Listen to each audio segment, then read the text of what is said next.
Everybody. Jim? Hi. Lots going on. Jeez, my God. People setting no. themselves on fire. Mayorkas escapes. An insurrection happens in the Capitol. All that plus these today. Some bad news for the labor market in 2024. Jim's going to tell us all about. And we're going to meet the 12 jurors that are going to decide President Donald Trump's fate in the bogus bullshit hush money trial. Opening arguments start today. We'll discuss it, that, and as always, so much more, Jim, on what? That would be two guys, one coup. Very Monday of you. Yeah.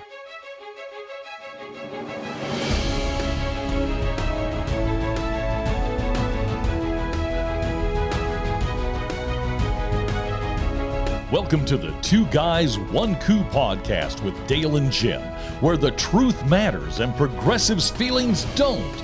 We bring you the facts from the perspective of two average, everyday guys who will never apologize for being America first, for adhering to our great Constitution, and for saluting the flag that our brothers and sisters have fought and died for. And now, here's Dale and Jim.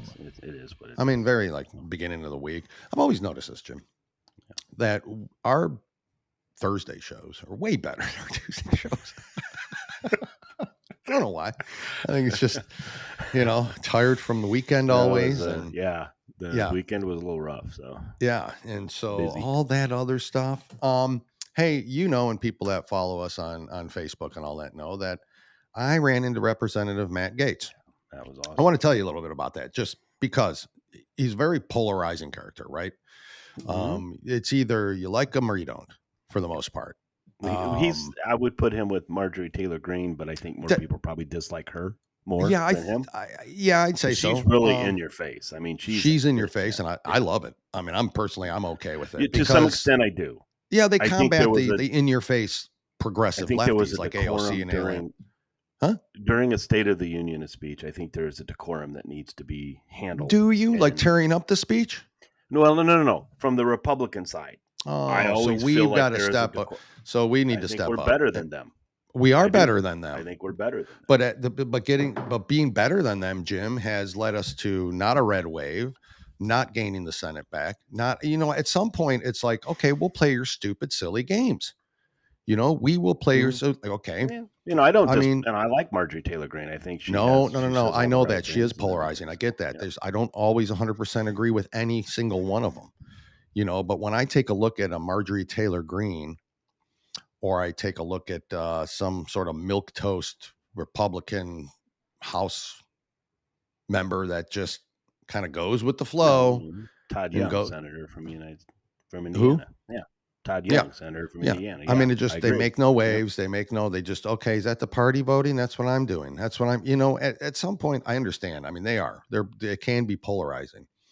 But at any rate, folks came back into town Saturday, met him at the airport Saturday night, waiting waiting for him to come down. And I'm standing there, and all of a sudden walking towards me to go out the door is Representative Matt Gaetz.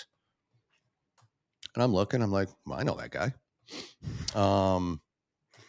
So I just simply say, hey, Matt. Very respectful, wasn't it?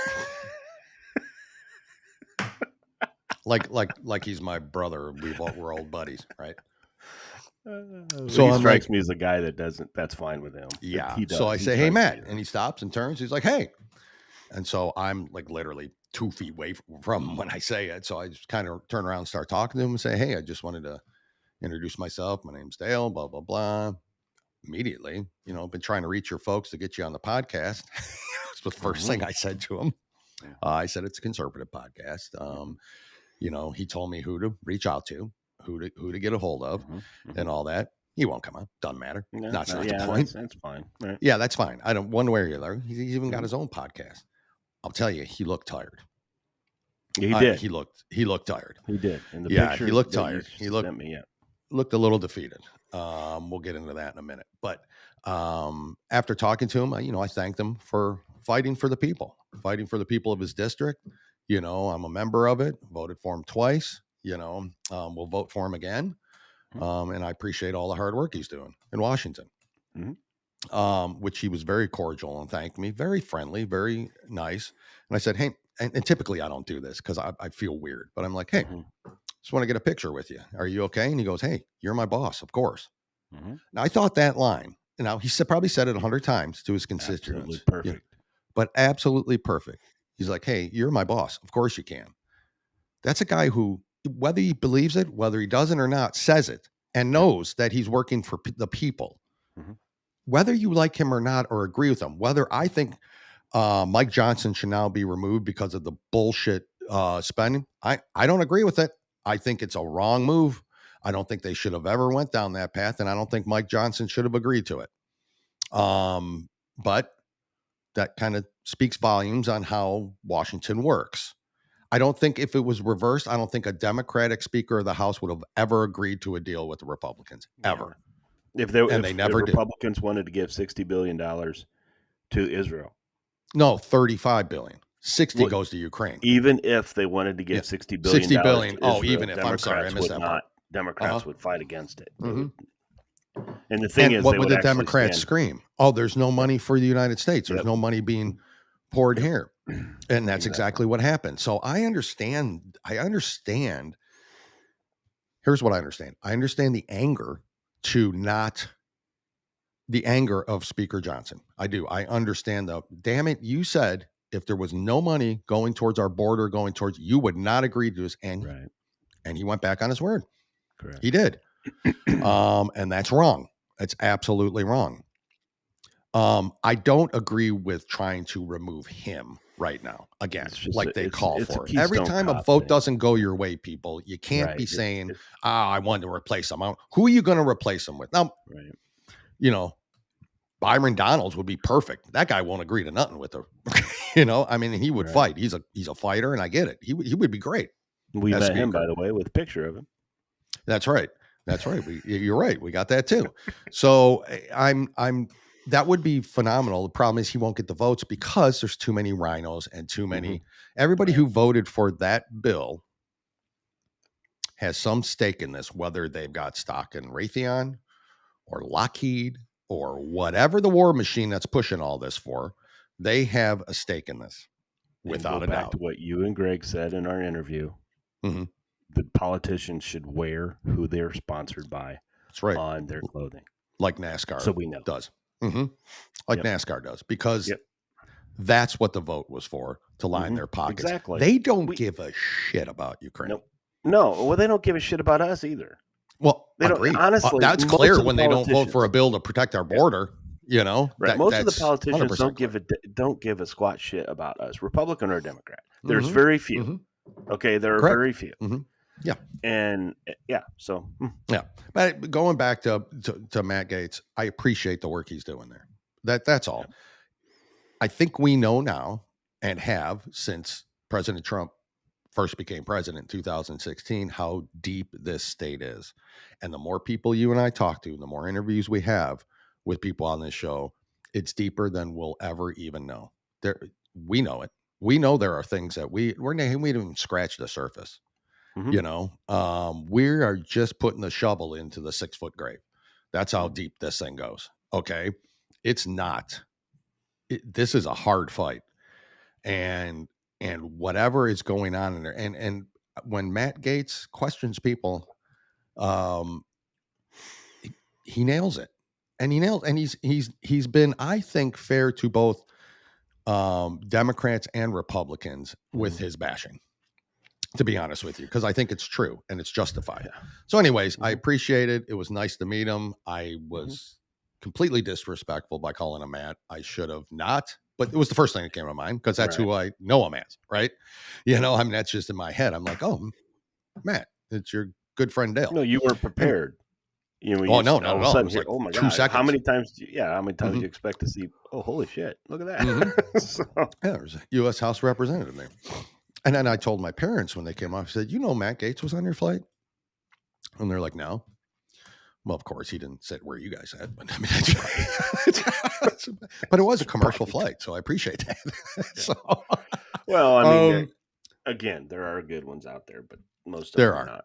They're most of them are not. But anyways, I just wanted to tell that story and how and thank them for taking the time after what was a bullshit long battle in Washington to not get this bill passed. Unsuccessfully, they were in doing it. But I want to,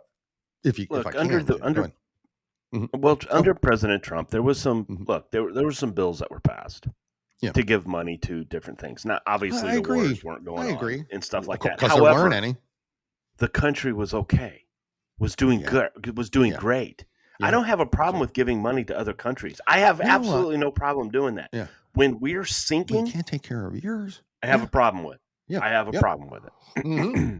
So there was an insurrection in the House again, but nobody's going to talk about it. A complete insurrection. Tell me if this looks like America to you. Jim, I'm going to play this here real quick. Mm-hmm.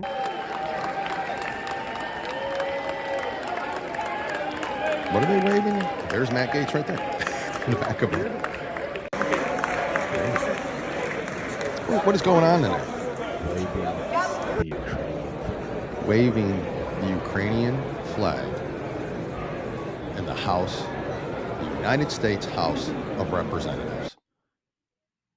While our borders are being overrun. Our people are being murdered. Our people are dying from fentanyl. Yeah. You're waving the American flag. Each and every one of them that wave that flag, those are the people that have a stake in Raytheon, Lockheed, war contractors. Those are the people that are getting the kickbacks from it. If you think for a minute, besides Zelensky, who's getting his fair share and becoming a billionaire, besides him, if you think they're not getting it, you literally are the most ignorant people I've ever met. If you think they're not getting it, they don't have a stake in this and they're not getting some sort of kickback. It's bullshit. That's bullshit. And that's the fight. And that's why that bill was absolutely should have been stopped. Not even close to being voted on. I mean, hell, it's okay for the Senate. And we were going to kind of get into this. It's okay for the Senate to say, hey, thanks, House, for going through the process of impeaching Mayorkas. But it's unconstitutional, so we're not even going to hold the trial. First time ever. Absolutely, they're making up the freaking rules. Yes, they always have. And that's the thing. And so so how do you battle that? How do you fight them making up those rules? Well, you battle it by stooping to their level and say, here's what we're going to do now. Here's how we're going to. No, I agree. Not when they go low, we go high, like Mike Obama told everybody. No, you got to play their game, and you got to play better than them. So there's a lot at stake here, and you can't just sit back and pussyfoot through all this shit while they're running rampant over every single person in America, with their bull crap policies. Anyways, a little angry today, Jim. A little bit angry today about it all. But that when I saw that, I thought, are you shitting me? They're waving the Ukrainian flag. Yeah, I saw clips of that. But. Jim, what else happened while we were gone? A lot. Guy sets himself on fire. I don't even know if I'm going to go. Dale, of all the ways to die, what are the two? Probably the two most top ones that I don't want to die this way would be drowning and fire. Mm-hmm. Somebody does it to himself. I mean, let's play the video. I'm going to play it. So CNN was on the air when this happened and filmed what's happening here. So if you don't want to see it, turn away now. Turn away. Right. If you've already seen it, well, here it is again. If you haven't and you're curious, I'm going to show it. So it's absolutely bizarre. So let me get this rolling and you'll see. An active shooter is in the park. They thought active shooter at first. He has set fire to himself. A man has emblazoned himself outside of the courthouse just now. Our cameras are turning right now. A man has now lit himself on fire outside of the courthouse in Manhattan, where we are waiting his history to be made. A full jury panel is gone. We are watching a man who is fully emblazoned in the front of the courthouse today. We are watching multiple fires breaking out around his body and person. A lot of people had their phones up. We've seen an arm that has been visible, that has been engulfed in total flames. There is chaos that is happening. People are wondering right now if people are in danger. I'm looking across the court. Sounds like the Hindenburg. There is a man. All the humanity. There's codes coming off. to try to put out the fire. We have members of Look at this guy. detail. NYPD is rushing to the scene. They are trying to come now. Officers are on the scene. A fire extinguisher is right now present being put on this man. She's terrible. To put out. She's terrible. Over barricades to try to separate the public, to put out the flame. Visit CNN.com for the Trump trials. Right now, we are watching as the flame. We can smell the air. I can smell the burning of some sort of a flesh. I can smell the burning some sort of some flesh. being used as well as an accelerant to It's a baboon? What? I mean, it was a guy, dude. Probably didn't know at the time exactly. I see a person whose body appears to be on the ground being surrounded by officers. I have multiple officers. I've counted about a dozen. Get the camera back over. Who's the cameraman here that I really want to shoot? It continues to blaze. We right now have officers removing their coats, trying to surround this person to envelop their body to prevent them from further going into flames. You can smell, I'm thinking of Evan Perez, you can smell burning flesh, you can smell an accelerant. The flames are continuing to engulf his person. I hear shouts that are coming from across the courtyard. I have people multiple running over, another fire extinguisher being brought out. This person's body continues to be engulfed in flames. A portion of his body is. There's even worse video of this. I didn't show it. Yellow smoke is billowing from on top of his person as it is engulfing the officers who are continuing. She repeats the same thing over and over. She's terrible. Over again. And she clearly had no idea, how to report on that. What you do is you say, "There's a man over there that set himself on fire." Cameras, get on it. Let it tell its own story. So who was this guy? Well, he's clearly a Trump supporter. He did it in front of, right? I mean. He did it in front of the Trump courthouse where the proceedings were happening. So that was the narrative immediately, right away. Of course. Yep. That was it. He's Look how crazy weirdo. Sets himself on fire in protest of it. No, it's not who this guy was. Not at all. Not at all. You want to know who this guy is? I'll tell you. Here you go. Hey, want to learn the biggest secret in the world? In March 2023, sketchy billionaire Peter Thiel started a bank run. I did 1,500 hours of research, and I learned all their rotten secrets. The big one is the cryptocurrency is history's first planetary, multi-trillion-dollar Ponzi scheme. Seems That's stable, an doesn't it? economic doomsday device. And when that Ponzi goes insolvent, as all Ponzis must, we'll get the worst economic collapse in world history. You already have it. Every powerful person you can think of is in on it. Want to know why everything gets worse and more expensive? That's because we live in a secret kleptocracy. That's when the government gets taken over by con artists whose only job is to steal from the public. And I hope you know this is wonderful news. Because now that the public knows about the secret kleptocracy, they get to abolish their criminal government. Follow for more, or read this booklet, and you will bend history. Start a fucking revolution. Start a fucking revolution. I mean, he seems stable. Start a fucking revolution. You've got nothing to lose. Or start a fire. One of the two. I don't know which one. That's the guy. Maxwell Azzarello. So the point of him setting fire to himself was what? None that I can think of. Usually when somebody does something like this, it's a protest of some kind. Yeah. Israel's LinkedIn page states that he briefly worked as an operations director for Friends of Tom Suozzi from August 2013 to November 2013. The Florida resident, 37, died on Friday night due to the severe burns after self-immolating inside Collect Pond Park near the Manhattan Criminal Courthouse. Now, the guy he worked for was a Democrat back in the day. He's had pictures with Bill Clinton. He had Trump and Biden are working together. The guy was bizarre. Maybe not completely wrong. I'm who am I to say anymore what he's talking? First of all, I don't really understand everything he's talking about. But who's to say he's not wrong with all the conspiracy theories that have actually come true in this nation? There's a lot of cryptocurrency conspiracy out there. There is a lot of cryptocurrency conspiracy out there. So, and cryptocurrency basically started on the black market and was, that's how Bitcoin started. I mean, so there's a lot of conspiracy around it, and rightfully so. But his sign said Trump is with Biden and they're about to fascist coup us. That's a sign he was holding at one point. Anyways, he burnt himself and started himself on fire. And that's the end of that. That's what happened. Again, wasn't a MAGA extremist, people. So in case anybody was wondering about that. Definitely there was some mental issues with him. There was mental issues. Jim, a couple more videos I could play real quick here if you don't mind. Also, while we were gone, while in between our last show and now, Biden spoke about his poor Uncle Bozy. Poor uncle who shot down over New Guinea. Let's hear what he says.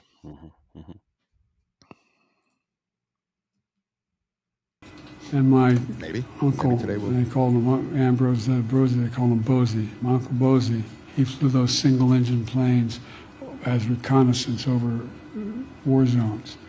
And he got shot down in New Guinea, and they never found the body because there were a lot of cannibals for real in that part of New Guinea. Uncle Bozy was eaten by cannibals. We think, allegedly. I can't anymore. Is that because of his stutter? I want people who tell me he's got such a bad stutter. Is that the kind of conversation because of a stutter, or is that just because? And are we going to find out that there really was Uncle Bozy, and Uncle Bozy did not serve, and Uncle Bozy did? I mean, because how many times does he say things like this, and it's not true? He tells all these bullshit lie stories. It's just Joe. It's just Uncle Joe. Yeah. He doesn't know. Well, Peter Doocy asked Karine Jean-Pierre kind of that question, what's with the Uncle Bozy story, and why did he get eaten by cannibals? Why did he say that? Let's hear what Doocy asks her. It's not. Wait. Biden said that his uncle was eaten by cannibals. And I agree. Second Lieutenant Ambrose J. Finnegan was a war hero, but the Pentagon says, for unknown reasons, the plane was forced to ditch in the ocean. Both engines failed at low altitude. Why is President Biden saying he was shot down? There's no evidence of that. And why is he saying that his uncle was eaten by cannibals? That is a bad way to go. I do have to ask you about a different topic. Oh. Why is President Biden saying that his Uncle Bozy was eaten by cannibals? So, I answered this question yesterday. I believe I've seen some clips on your network about me answering this question. I don't have much to say beyond what I said to some of your colleagues. Does she ever have much to say?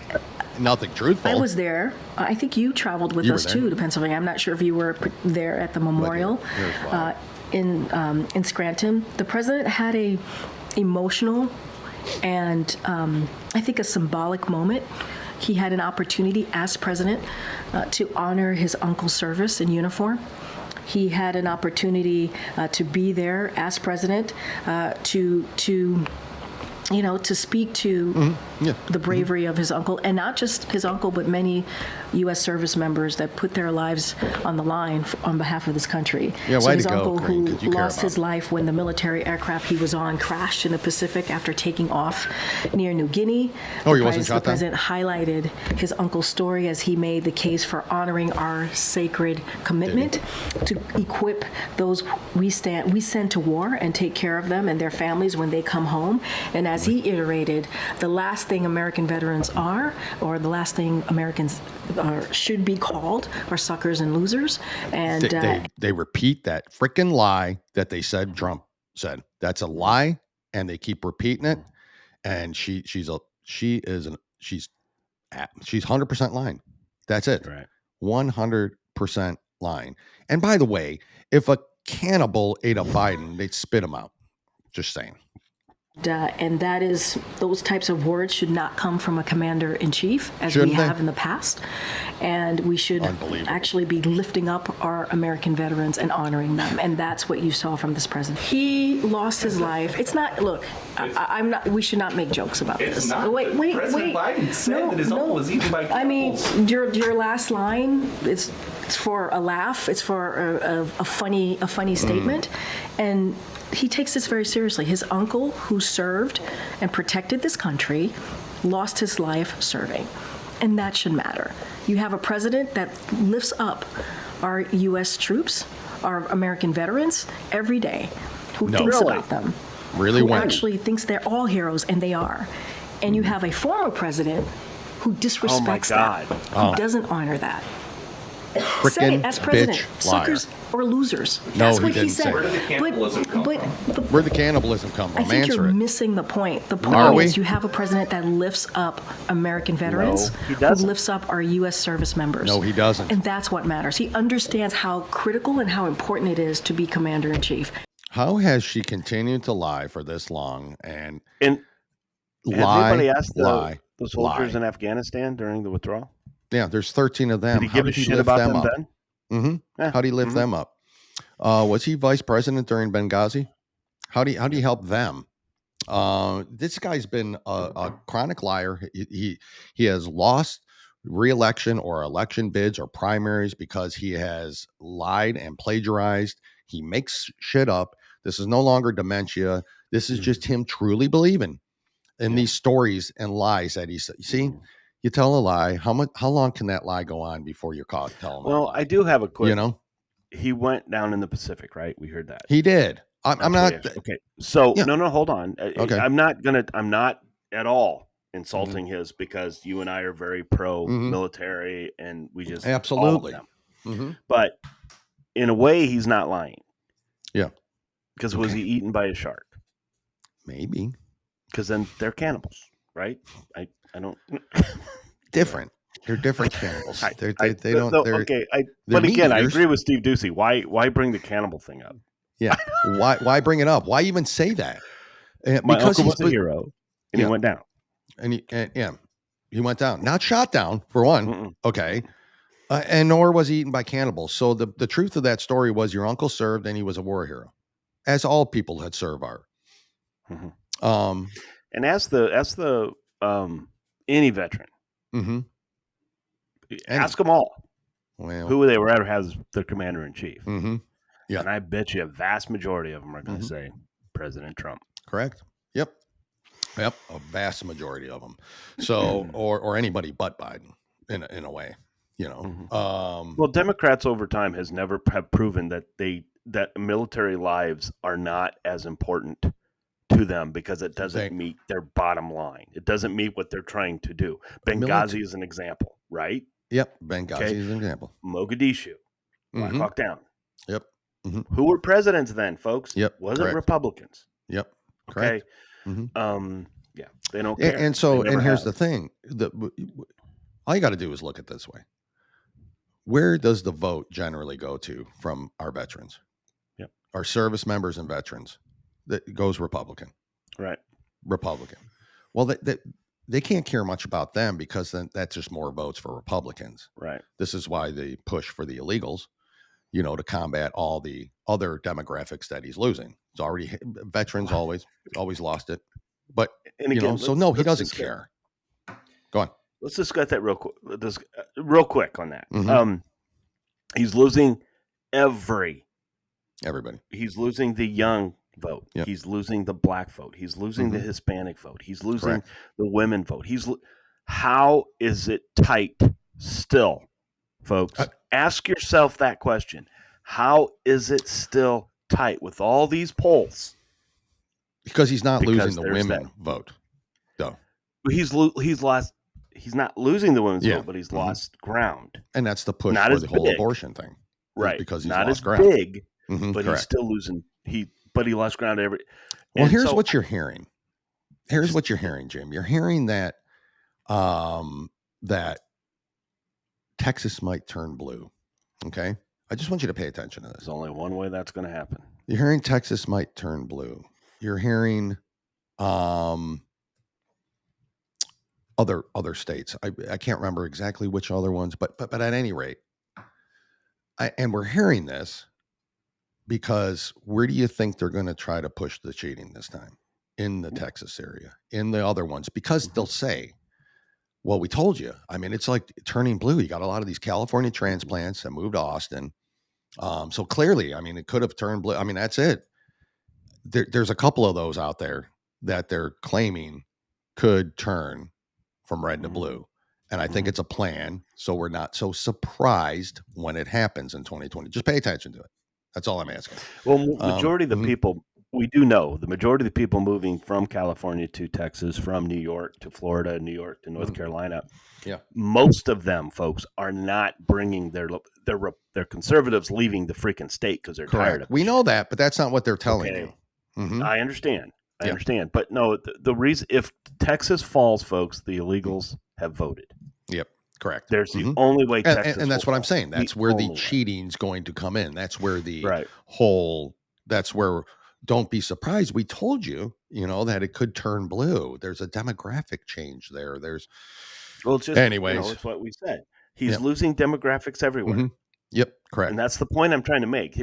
Why do they feel that these polls are still close? If he's losing ground everywhere. The women vote isn't enough to make up for the black vote. It's not enough to make up for the Hispanic vote. It's not. Yeah. So what do they know, folks? Well, what do they know? You know what they know. They're preparing us. They're prepping Greg us. talked about. Yep. They only need the names. They only need the names. Them to go and they need 11 to 20 million names, and bingo, there's the difference.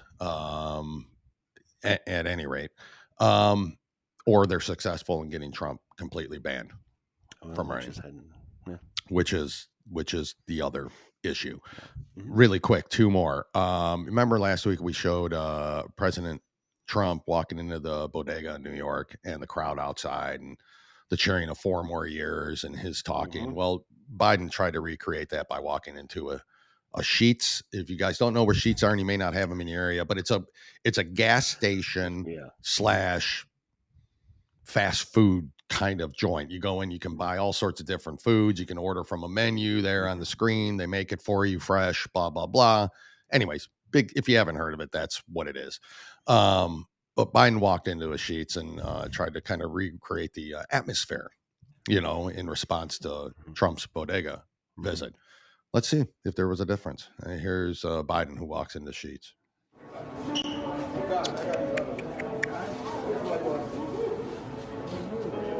I don't hear 4 more years. 4 more years? I hear music. Look at the crowd's going crazy. There he is.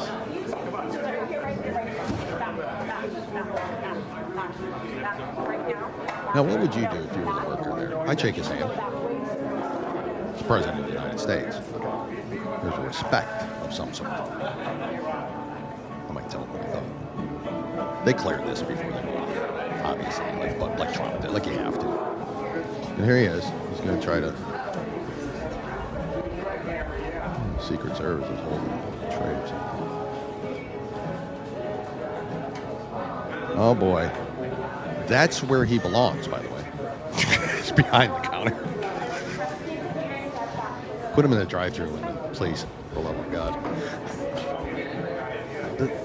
They may be trying to replicate it, but there's nothing even close. There's nothing happening. And look at the smiles, like, oh my God, what the hell? Like, oh yay, the president's That doesn't here. look like a really excited person. Look at this guy. Look at the enthusiasm.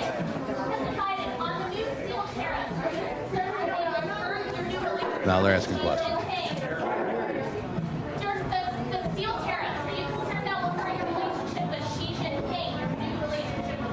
Asking him about China. Don't jump. Don't jump. What the?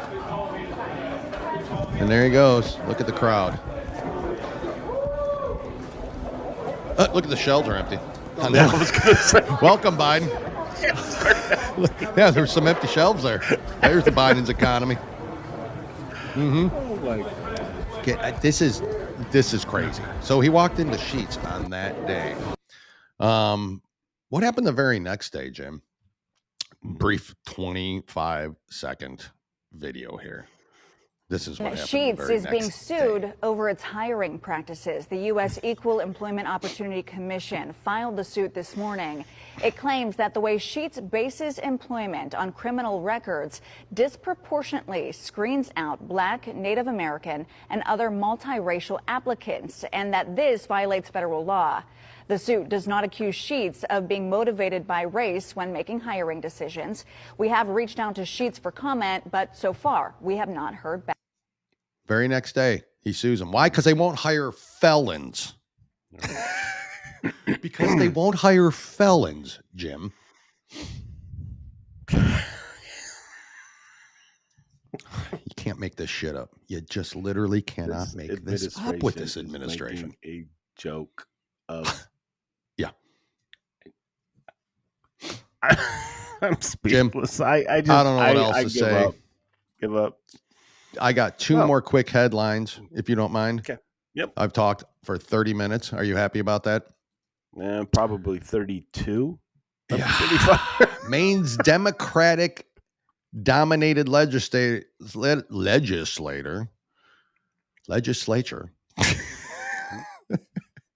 You got me all flustered. I got the vapors, Jim.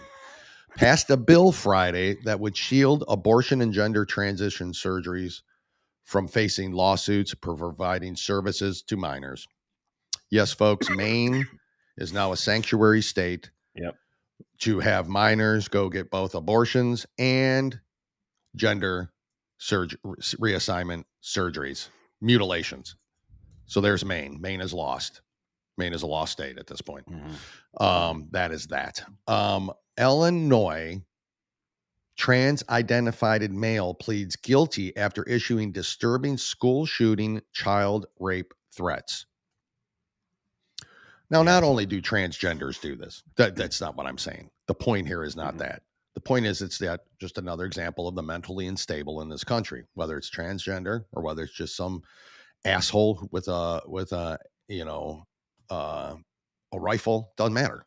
Calling in a bomb or drunk driving and smashing into a birthday party like happened this weekend, 2 children died because of that. I don't know if anybody heard that story, but it's pretty tragic. But a trans-identified male in Illinois who threatened to commit a school shooting and rape children has pled guilty to 1 count of interstate communication with a threat to injure. Alexia Willie, also known as Jason Lee Willie, so it's Jason Lee Willie, was arrested on August 14th after going on extended rants listing local children as targets.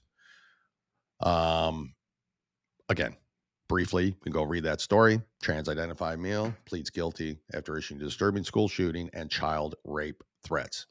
See a picture of this dude? You'll know right away. Wait till, because if President Biden wins the next election, he'll be in his cabinet. You got that right. Lastly, so after the Ukraine flag warring thing, Republican Representative Kat Kamek's office drafting legislation to ban foreign flags in House chamber. So now we have to work on that because they're waving foreign flags in the House. To me, chamber. It was disrespectful to every American out there, but absolutely, a bunch of them they don't give a shit. Absolutely, just give me my money. Paid for they are. Just give me my money. Yep, that's it. They did not give a shit. Brought the flags in, passed them out. Everybody who's waving one has a stake. We've already gone over this. You can point them out. You're making money. You're making money. You're making money. I mean, literally one by one. You know why they're doing it. They don't give a shit.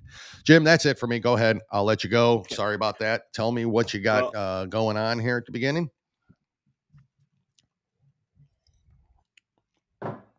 You okay? That's it. Okay. Hillary Clinton.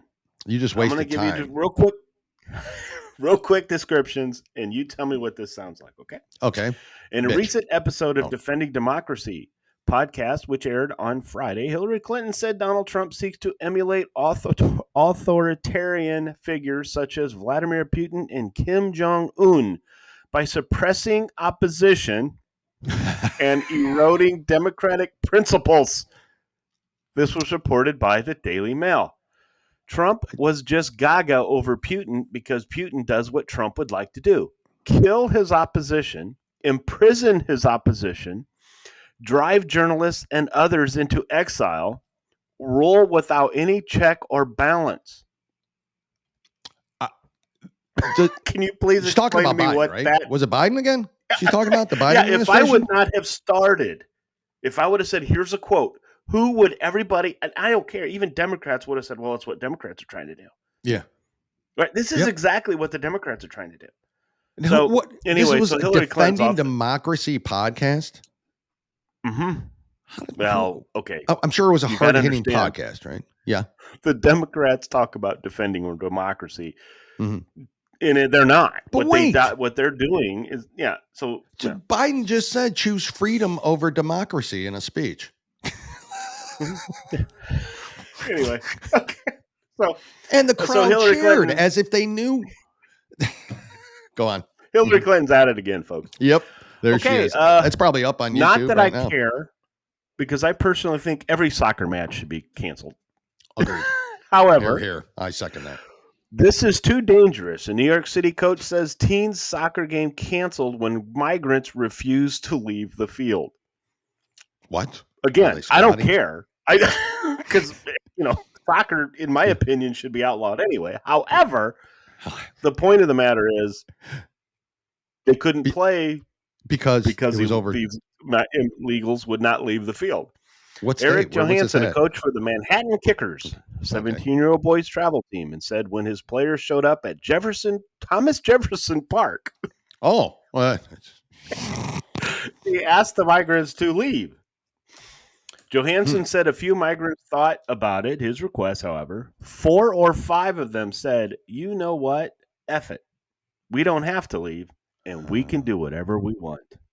Did they call the cops? Was there any police involvement in here? Do we even know? Yes, there was. Okay. The news comes of illegal immigrants in New York City are making unrealistic demands, Councilwoman Vicky Palladino said during an appearance on Breitbart. Now, we add to this, I'm going to go into it, but the police were called in, folks, and they asked the coaches to give them the permits to be able to play on that field. Which they were able to show. They were able to show the permit. So that's the coaches, it took about instead of, hey, illegals. Yeah. You're now all under arrest. It took about 30 minutes to get through this. Okay. Yeah. And then the coaches decided, are these guys going to be waiting for us when we leave the field? Yeah. Mm-hmm. So they canceled the match. Jesus. Folks, this is, I'm sorry. This is, and Biden's this story America. here, I hope our New York University professors listening. Oh boy. Palestinian ruling party admits Hamas steals aid, kills aid workers in Gaza. I'm just going to leave it there. I'm not going any further. This is from Breitbart, okay? A Palestinian ruling party admits. Palestinian ruling party. So this isn't, okay? Admits Hamas steals aid, which we knew, and kills aid workers in Gaza, which of course we know. They use child daycare services as a front for whatever they're doing in the basements. Correct. Okay. But the Israelis are the evil people. Yep, correct. Oh, the adult film industry takes another hit. No way. So, well, I shouldn't say a hit, but I'm sure. Anyway, adult industry challenged Texas age verification law, Dale. A trade group representing the adult entertainment sector has petitioned the Supreme Court to halt the implementation of Texas law mandating age verification for users accessing adults' website. What? Now, the reason they're fighting is why? Is they say that there's no control over it. You can't control. Somebody can come in there and make up it, right? And they're not wrong. They're not wrong. Okay, they're not wrong because you can, right? You put in a date. I mean, they don't ask for you a picture or anything or ID. No. Right? They just say, when were you born? So any kid can go and say, okay, this and that. So I don't disagree with them per se, but you got to have something out there. You got to have something out there that at least says, like, okay, you have to have this age permit. Whether we all know. I mean, we know that kids are lying. I mean, they're kids, right? Poor adult industry. Man, poor adult industry. Always taking hits, So now we want to talk about this. We tried to find a video to show. But we didn't have one where it was just the video. But folks, this is a kind of a where we're heading, and don't sit there and say, "Oh, you guys are being." No, this is where we're heading. A North Carolina high schooler has been charged with assault after allegedly being caught on camera slapping a teacher during a profanity-filled exchange. The incident involved the unidentified juvenile occurred at Parkland High School in Winston-Salem on April 15th. The Forsyth County Sheriff's Office said on Facebook, video posted online shows the student standing over a teacher who is seated before striking her in the face. Do you think that affected me in any way? The teacher can be heard asking. Want me to hit you again, the student says, while stepping up and repeating the question. I don't want it, the teacher said before she was struck again. The hit was so hard that her glasses flew off her face while the teenager continued this profanity-filled rant.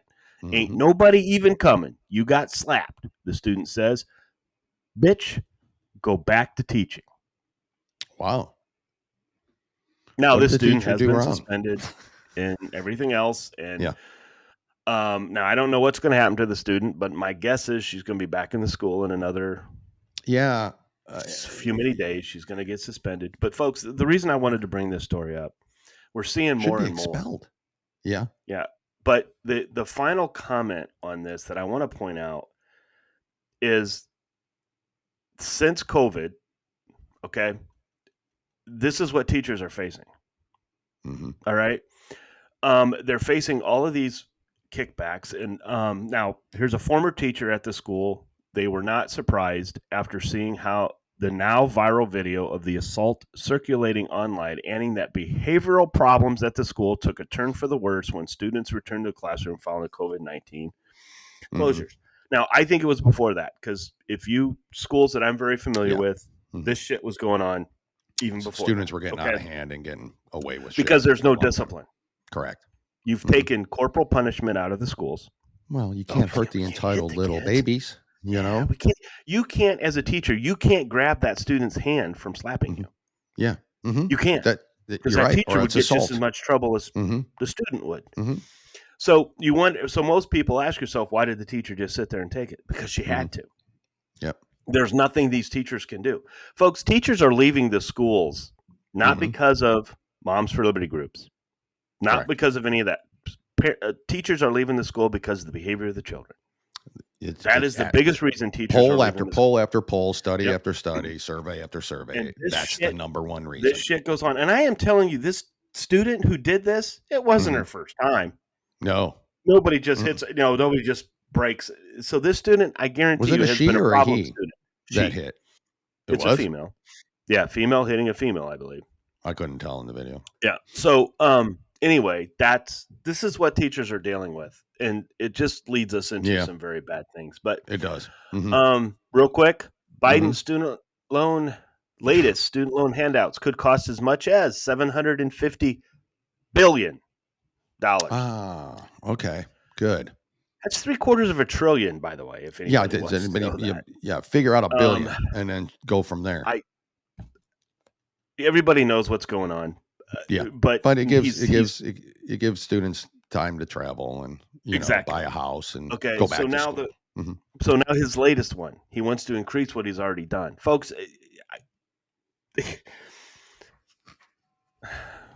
I don't know anything more to say to this because I had a conversation over the weekend with an individual where they want to get a master's once they're done with college, and I asked this student why. Well, I want a master's. But why? Why? See, most of their school is being paid for because they're an excellent student. They're very good at very, very good. So they got a lot of whatever you call those scholarships, financial aid from financial aid, but scholarships, whatever grants, you get from scholarships. Thank you. You're they welcome. got scholarships and everything else. Yeah, but now you don't get scholarships mostly for master's degrees. No. Okay, you got to pay for them. It's just the way it's got to be done. So now you've just added debt for what? What are you going now? If you're going into a profession that needs a master's degree, absolutely fantastic. Well, idea. did this person? Absolutely. That was my question. Is this person does a master's degree required for? I don't even know why any of it's required.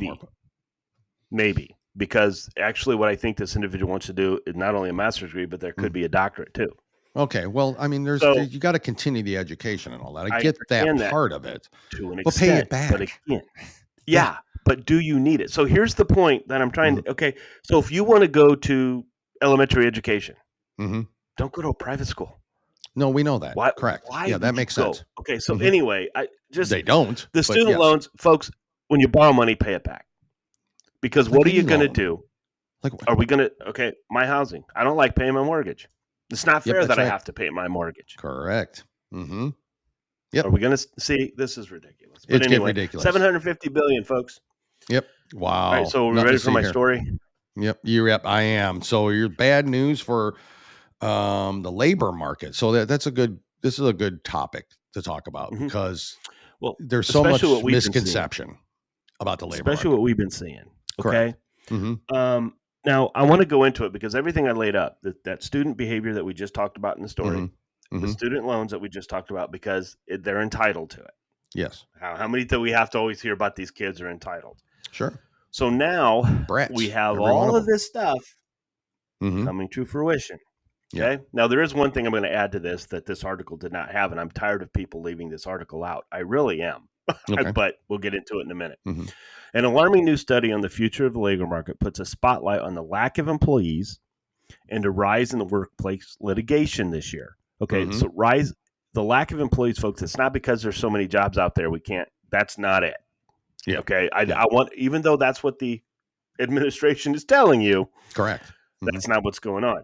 The report talks about how in 2024 we believe is going to be one of the most challenging years in the labor market in our lifetime, Red Balloon CEO Andrew Krapuchitz said in a Fox News digital exclusive. There's a lot of different factors that are driving that. We see population decline. Yeah. We see baby boomers retiring. We see Gen Z workforce that is coming in and not doing productive things in the workplace. Yep. The thing that I think is the most alarming fact, though, is the entire report that one of our big findings was that the amount of litigation that's happening in the American workplace today. Red Balloon's report, 2024, The Toughest Labor Market, released Monday, breaks down the factors contributing to the challenging road ahead, but also provides employees with possible solutions. See, that's what I like. You show what the problem is. Now, here are the possible solutions, which the liberals will not take into account, by the way. I'll just let you know that. To summarize the situation employers face, there are less people overall, fewer working age people willing to work, more retirements, a high number of job seekers with mental health challenges. Anyway, and an explosion in the labor and labor-related lawsuits against the employers. One of the predominant factors is the evolving employee demographic. The study notes the decline in population growth is paired with the increasing number of boomers retiring, leaving the labor force to rely on more millennials and Gen Z. And we've met a bunch of them, Dale. Oh, yeah. And I have no hope for our future, okay? Nope. The study observed, with the exception of our children, but there's few and far between those. But anyway, they were raised correctly, Jim. The study observed, however, that there are 7 million working age men who should be leading in the labor market, but are unemployed or not actively looking for employment. Yep. Now, one of the things I want to talk about that I wanted to go into this, welfare. Yeah. They never bring this up. Never. We have perfectly capable people of working. But they make more money on welfare than they're getting a job. And I don't want to sit there and hear, well, then you need to make the minimum wage higher and you need to make wages higher. No, you see what most wages at most companies are higher than minimum wage. Correct. They're, most of them are higher. Okay.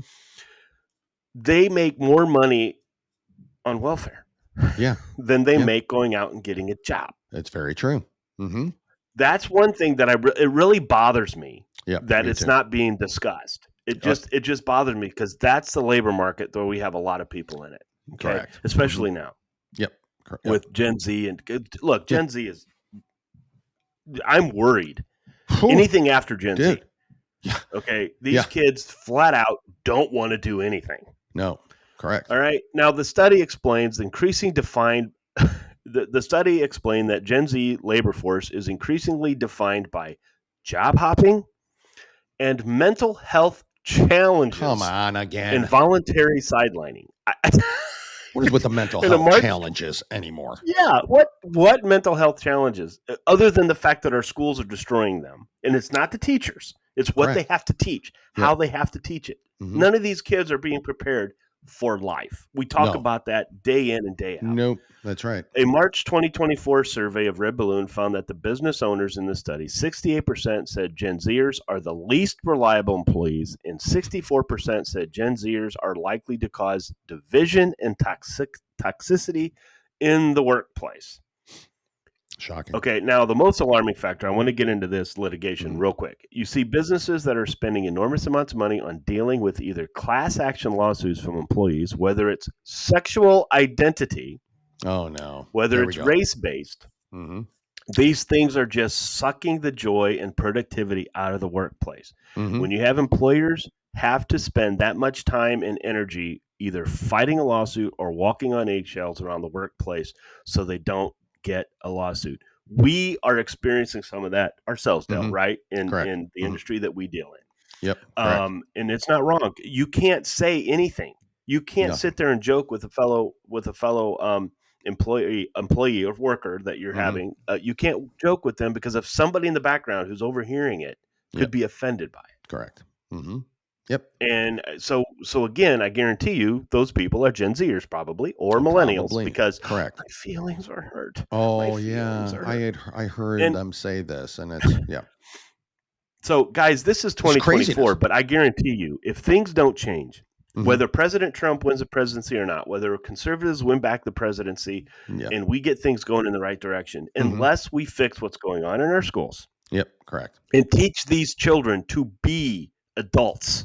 Through school. Correct. On what it takes. Teach them how to do a checkbook, even though checkbooks are basically in existence anymore. But teach them how to manage their money. Teach them what they do. You don't have to go to college. If you don't want to go to college, don't go to college. But here's what you have to do. Correct. Mm-hmm. We don't do that. Well, we let them take tests over if they fail a test because, hey, they just didn't feel right that day. So they're going to take another test. Yep. That's right. Okay. Well, like we talked about many times on this show before. Yeah. You've got a job that needs 2 people. Mm-hmm. You have 20 people show up for that job. 2 people are getting that job, folks. Correct. Yep. You're not letting all 20 do it. Yep. Not everybody wins. Yeah. You got to learn how to be better. And now with DEI, the better people aren't going to be chosen for that. Correct. The more qualified people are not going to be chosen for that because we got to go with this route. So I'm glad DEI is getting the attention it deserves. Now, I mean, it really is. I mean, it's getting to the point, but it's taken a while. And in the meantime, people are suffering because of it. And not just that. I mean, I'm not talking about people not getting a job because they were passed over for somebody of color or gender or whatever. I'm talking about that the skill set levels of them, what they're doing affects people down the line. You're taking an airline mechanic who may have gotten a job because he's of a certain race, or maybe because it's a female or something, and they have a qualification that they have to meet, a quota that they have to meet, but yet they're not skilled as the best guy or woman for that position. And they're, and so where does the trickle down effect from there happen? You know, it continues and continues and continues. And and I don't want to hear about labor. I don't want to hear about good economy. They're hiring government jobs. Most of the jobs you're seeing are government or part-time jobs, not full-time. Government and part-time jobs. Government and part-time jobs. 220,000 jobs added, which was higher than what we were anticipating. It'll be revised next month when it becomes quiet. They up it, and the next month's like, oh, we had to revise those numbers down to 118,000, and that just gets passed on. Either they were the part-time or government jobs. That's all that's being created right now. Industries have jobs. Yeah. They don't want to work. Okay. Now, again, take this job market one step further. Go into 2025. And I did the report last time. If President Trump does not win this election in 2025, his tax cuts go off the books. Disappear. Our and corporate we reviewed tax the numbers. Our corporate tax rate will be higher than China's corporate tax rate. Yep. We're already competing against China. Now you're asking our businesses to not only compete against China, now you have more taxes than what China's businesses are being charged. Correct. Okay. So correct. And now you want to talk about in a labor market now?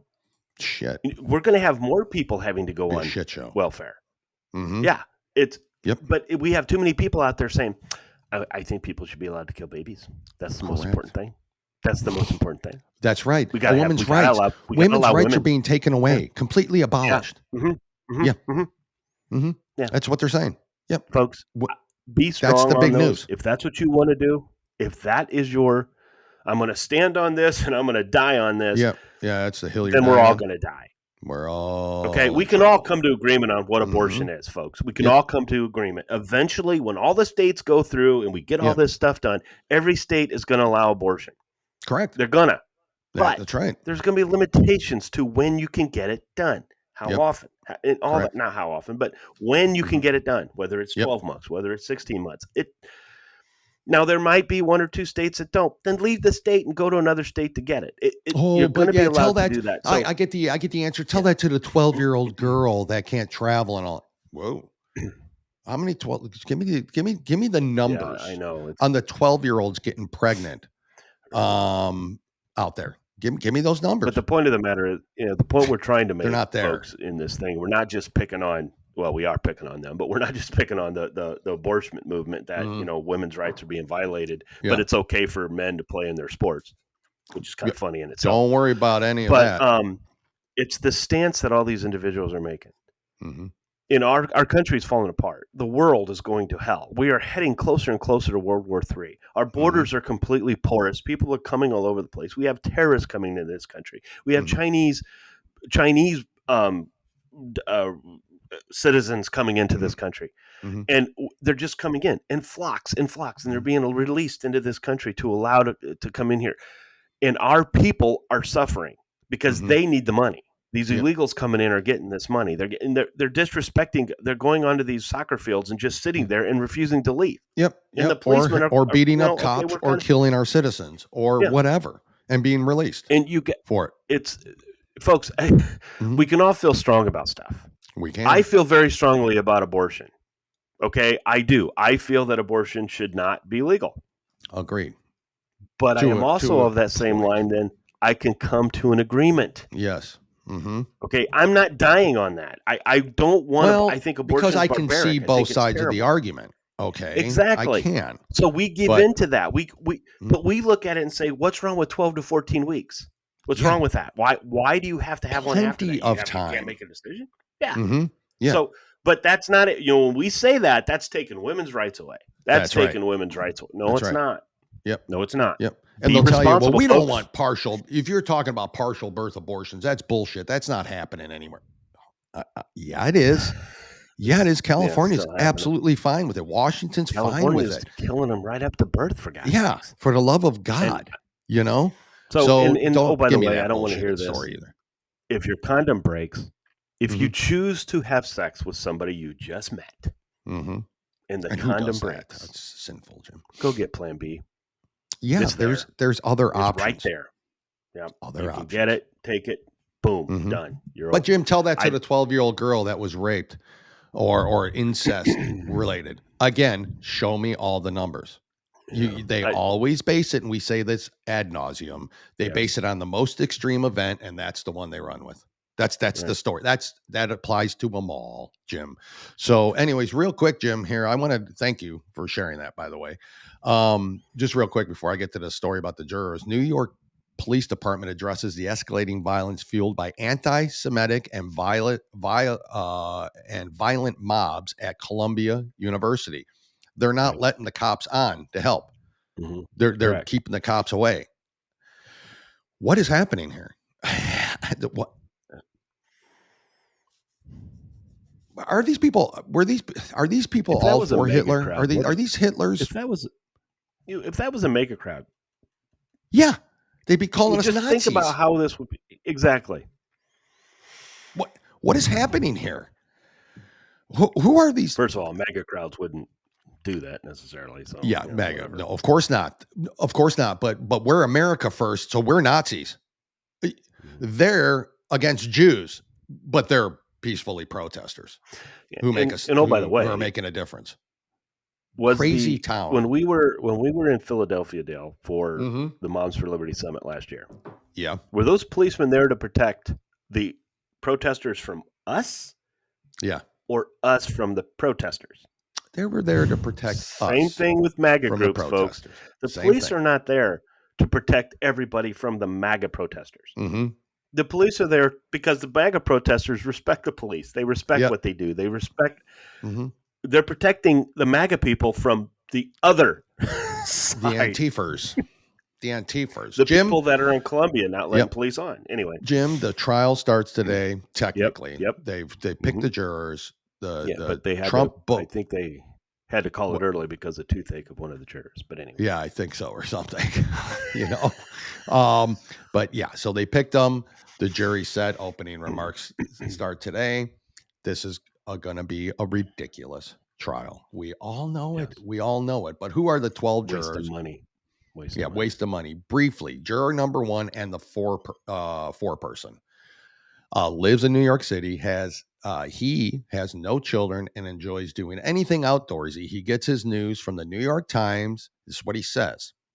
Mm-hmm. He gets his news from the New York Times, the Daily Mail, Fox News, and MSNBC. When asked by Trump defense attorney Todd Blanche if he was aware Trump is charged in other cases and jurisdictions and how that affects him, the man said, "I don't have an opinion." That's your 4-person. Okay. Mm-hmm. Right off the bat, we're golden. Juror number 2 is a man, so 2 men, who said he follows Trump's former lawyer, Michael Cohen, on X. You know, Michael Cohen, the one who lied and lied in front of Congress and now is going to testify against him in this. Yeah. So let me break it down real quick to you. Joe Biden received a check. Okay. Kind of switching gears, but along the same. Joe Biden received a check from his brother. Right. For $40,000. Right. Right. No questions asked. Mm-hmm. Why did it? They still can't give an answer. We know the answer. They won't give you an answer as to why Joe Biden's brother wrote a $40,000 check. Michael Cohen received a check from his client, Donald Trump, for $35,000. Mm-hmm. Paid his attorney $35,000 for him being his attorney. Right. That against the law. Bring him to court. Mm-hmm. Right. That's what's happening there. Mm-hmm. So juror number 2 listens to Michael Cohen, formerly on Twitter, as well as other right-wing accounts, including former Trump advisor Kellyanne Conway. So he follows Michael Cohen and he follows Kellyanne Conway. None of this means shit, by the way. But the reason he said he follows those figures was so he could be plugged into, quote, anything that might move the markets I might need to know about. Okay. So invest in stock markets. When asked if he would unfollow Cohen as he may be a witness in the trial, the man said, absolutely. The man also said he has, quote, not seen any evidence relating to the case. Quote, I will try to keep an open mind, he said. Responding to questions from Trump lawyer Susan Nicholas, I think is how you say it. I apologize if I'm wrong. About his feelings about the former president, the man said that Trump has done some good for the country. Okay. Juror number 3 is a young to middle-aged man who lives in Manhattan. The man said he grew up in Oregon. Yeah, right there. And has been an attorney for 5 years practicing corporate law. The man said he enjoys hiking and running and gets his news from the New York Times and Google. Juror number 3 is going to be a tough one there. Juror number 3 is going to be a tough. Juror number 4 is originally from California, but has lived in New York City for 15 years. The man said he has been a security engineer for 25 years and holds a high school diploma with some college education. The man is married with 3 children. His wife is a teacher. During his spare time, he enjoys being with his children, woodworking and metalworking. The man said that he has served on a jury before, on both a grand jury and a jury in a criminal trial. The man said he gets his news from a smattering of news sources. As for social media, like you, Jim, he said he doesn't use it. Yeah. So they use it. They just use it sparingly. Yep. The person who was originally first labeled as juror number 4 before This Is the Replacement was excused Thursday morning after it was revealed that he had been previously arrested in Westchester, New York for tearing down right-wing political advertisements. Juror number 5 is young and a New York native who has been a teacher of English language arts for 8 years. The woman was previously a caseworker at a juvenile detention center. She said she has a master's degree in education, which tells me nothing. I am creative at heart, she said, adding that she enjoys photography. The woman said she gets her news from Google and TikTok. I mean, when asked if Trump chose not to testify, whether she would hold that against him, I won't hold that against him, she said, which is, I'm sure, true. Juror number 6 is a young woman who lives in Manhattan. What? Most people don't testify. Most people don't. Juror number 6 is a young woman who lives in Manhattan. She described herself as a New Yorker. The woman is a software engineer and she likes to dance. That's all we have on juror number 6. Not much information. Juror number 7 is originally from North Carolina. AOC, except for the intelligence level. Yep. Juror number 7 is originally from North Carolina and works as an attorney and civil litigator.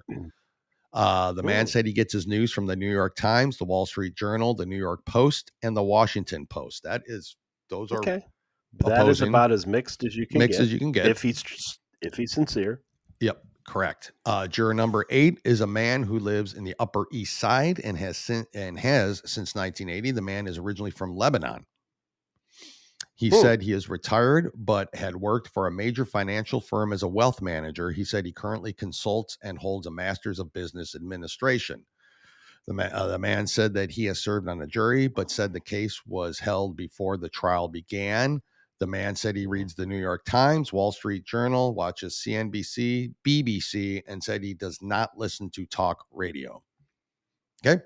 Juror number 9 is a woman who lives in Manhattan. She's originally from New Jersey and works as a speech therapist. The woman is not married and does not have children. She said she likes to spend time with her friends, go to restaurants, and go on walks. The woman said she does not listen to talk radio, but does subscribe to CNN and the New York Times. Okay. Juror number 10 is a man who lives in Manhattan, was born and raised in Ohio, and works in commerce for a large company. The man has a college degree. The man said he does not really follow the news, but listens to podcasts on behavior psychology. The man said he has no strong opinions on how Trump is being treated in this case.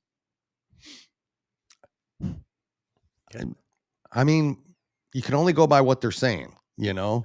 Okay. I mean, Juror number 11 is a woman who lives in Upper Manhattan. The woman is originally from California. She is not married. Her hobbies include traveling. The woman said that she doesn't really follow the news, but does watch late night news. The woman said that her apartment doesn't follow the news, but watches late night news. The woman said that her apartment has been robbed before. She says she can be fair and impartial. And juror number 12 is a woman living in Manhattan's Upper East Side. She previously lived in South Carolina and North Carolina. The woman is a physical therapist for 15 years and holds a bachelor's and doctorate degree. She is married and does not have children. Her husband is a coach for a professional sports team. The woman said she enjoys running, playing tennis, and listening to music. She reads the New York Times, USA Today, and CNN. She said she listens to podcasts related to sports and faith. She said she has 2 brother-in-laws and 3 sister-in-laws who are attorneys, but said none of them practice criminal law. She said she can be fair and impartial. Those are your 12 jurors, people. You know how the one juror had to be removed? You told that juror number 4, the original juror number 4, right. Correct. Right. Turning down right-wing. How many? Sorry. If you had to guess, depending on how long this trial goes on, how many stories before we start hearing from people outside of the say, wait a minute, that juror number 5, he said he did this. No, he is totally against Trump. This is what he did. I know. How often? When are we going to start seeing that? And then this thing has become more of a kangaroo court. Oh, it's like, which it already is. Now, I don't know if it's going to happen. I'm not saying it's going to happen. Yep. I just don't know if I can trust these guys being legit. Correct. Okay. You know, I agree with that. 100%, dude.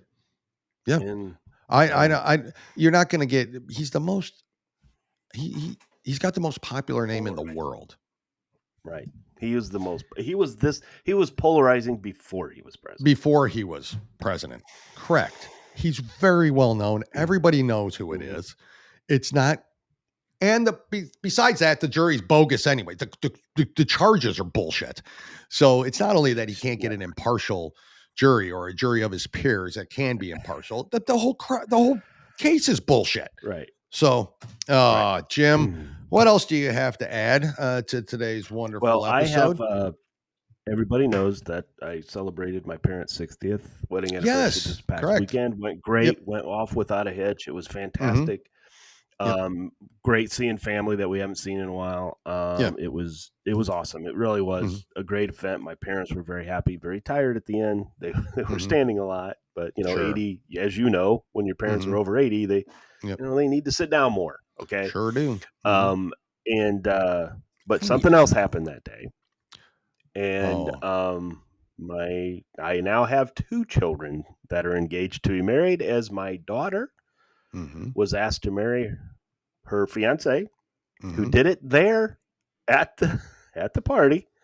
Now before everybody got there, so that wasn't as big as a group, but he got he got down on his knee. He pissed on your parents' parade.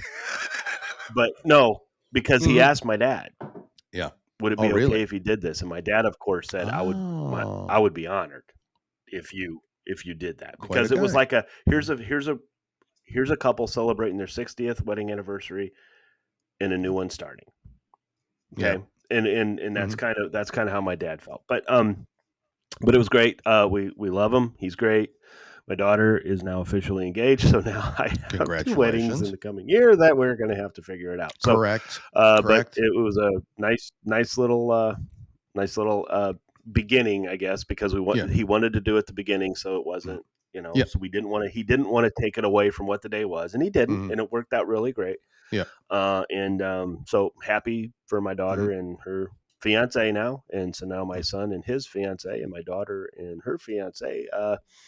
Our family's growing. Yep, it sure is. And pretty soon there'll be grandchildren after all that occurs. And it'll be even probably not for another year or two. Good luck with your upcoming financial struggles, Jim. That's all I have to say. If you need anything, I'm not going to do a GoFundMe. So no. If you need anything, you can count on someone else other than me. That's all I'm saying. We'll be fine. We'll figure it out. Yeah. So we got both sets of parents on our, and I'm going to tell you, I know a lot of people don't have this. Okay. But, I'm not talking from a financial standpoint. I am talking the parents of the fiancés are phenomenal. Yeah. They're great. They're great working with. They're great to be around. And so, and it's not financial based, because that's not what it's about. It's about, we know we're going to be able to work together. We know we're all going to be one big family, and we're not going to have this one down. Everyone's embraced that individual saying this is what's going to happen. So, so we're lucky there. And so a good thing happened this weekend. Yes, very good. Very good. Time's a ticking on my end with my children. Thank God they're with wonderful people. So fingers crossed, Jim, that, within a year's time, I'm in that same position. Who knows? Not both at the same year. I really prefer that not to happen, but because we always talk about, we're close to each other's family, right? We are. I'm very close to your family. You're very close to my family. Correct. And, once they all see this, and, who knows? Maybe we can all sit there and say, you know what? This is a great thing. This is a good idea. So who knows? Maybe they all should, maybe your 2 children and my 2 children, they should all get married at the same time in the same place. And we could just kind of split just have one big. That not be a freaking party and a half? Jeez, dude. Brought to you by 2 guys. 2 guys, one coup. We would need sponsors. Jim, thank you. Congratulations to your daughter and her fiance. Both children said that if I get a microphone, I am limited on time to talk. So come on. You're going to talk, right? I mean, you're going to have to talk. How do I not? I know. I mean, come on. I don't shut up half the time anyway. So exactly. No, it's I will not, because it's not about me, but I do want to say some things, and it's going to be about them. It will not be about me. It's not gonna, I'm not gonna push the show. Hey, if you guys, no, I'm not gonna do that. I mean, I don't know if we had a little sign there, but who knows? But if we had a banner there. But no, it's bridal table. Be cool. Both. I'm very proud of both my children. You know that. Mm-hmm. Yep. And I feel they have picked the right ones. And that the previous ones before, I wasn't real fond of. Correct. So we've talked about this many times, but these two they hit it spot on, and very proud. So. And eventually you do, and it takes time, and it's good. It's good for both of them, and good for your family. And congratulations to them all. That was pretty exciting news. So, Jim, you're the best. Good parents. That's what makes good children. You guys have both done a great job with yours, and that's something to be proud of in life. That's for sure. And that's we both have our families. Everybody's, a lot of people say it and everything else, but we do. I mean, I know your family, and you know my family, and I can tell you that you are not exaggerating. Your kids are great. They're very, they're so focused. They're so motivated on what they want to do, and it's that goes to you and your wife as well. I mean, it's just So. It's fortunate. We are blessed. That is for sure, without a doubt. Even in the craziness that is this world, we've got that, and that's for sure. And that's a lot more than a lot of people have. And they're conservative. That helps. Yeah. There'd be some disownments, some potential crimes. Things would not be good if they weren't. Family gatherings are a little more difficult when hey. But anyway. But anyway, Jim, you're the best, my friend. Thank you, everybody. Please follow, and share on Rumble. Also, please do follow our friends and support the Warrior Shield, Grit Gear, Freedom Ring Apparel, Lock and Load Coffee. You got it right on their right shirt now. Today. Oh, nice. Yep. Cool. Please go ahead and follow all them. Jim, you're the best, folks. We will see you again Thursday with more updates on this bullshit Trump trial. Until then, we'll see you later. Bye, Jimmy. Goodbye. You've been listening to the Two Guys, One Coup podcast with Dale and Jim. Remember, you can watch on YouTube and Rumble and listen on Spotify, Apple Podcasts, Stitcher, or anywhere you listen to podcasts. And if you like what you hear, go ahead and give us a 5-star review. We really appreciate it, and it helps others find us when searching for podcasts. Don't forget to follow us on Facebook and TikTok. Just search for Two Guys, One Coup. That's the number 2, guys, and the number 1, Coup, C-O-U-P. Thanks again for listening to the Two Guys, One Coup podcast, and God bless the United States of America.